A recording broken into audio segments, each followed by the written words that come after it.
Tu t'allonges. Lumière éteinte. Le monde entier dort. Mais toi, t'es en guerre contre ton propre esprit. T'as fermé les yeux il y a 1 heure, mais il continue à hurler en silence. Des pensées qui tournent comme une roue qui ne freine jamais. Un souvenir gênant, une erreur passée, un futur incertain. Tu changes de position. Encore, tu veux juste dormir. Mais plus tu veux, moins ça marche. Ce n'est pas qu'une histoire de sommeil. C'est une histoire de contrôle. Tu veux réussir ton oral? Tu bégaies. Tu veux plaire? Tu deviens maladroit. Tu veux gagner? Tu rates tout. Et au fond, c'est toujours le même schéma. Plus tu veux bien faire, plus ton corps interprète ça comme un danger. Il panique, il s'agite, il se bloque.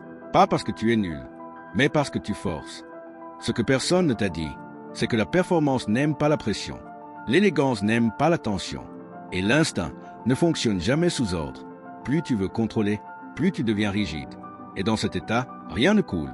Tu n'agis plus, tu survis. Mais quand tu lâches prise, quand tu acceptes l'imperfection, quand tu respires au lieu de forcer, c'est là que tout devient fluide. Tu sais quand tu as été le plus brillant, c'était pas quand tu as tout prévu. C'était quand tu as oublié de te juger. Quand tu étais juste là, vivant, sans forcer, sans masque, sans calcul. Et tu vois, c'est ça le vrai secret. Alors la prochaine fois que tu te retrouves en train de forcer, à vouloir trop bien faire, rappelle-toi, tu n'es pas une machine à performer. Tu es un être humain. Et ta magie, elle apparaît quand tu la laisses respirer. Et toi, c'est quand la dernière fois que tu as tout gâché parce que tu voulais trop bien faire? Dis-moi en commentaire. Et si ce message t'a touché, abonne-toi. Parce qu'ici, on réapprend à réussir sans se cramer.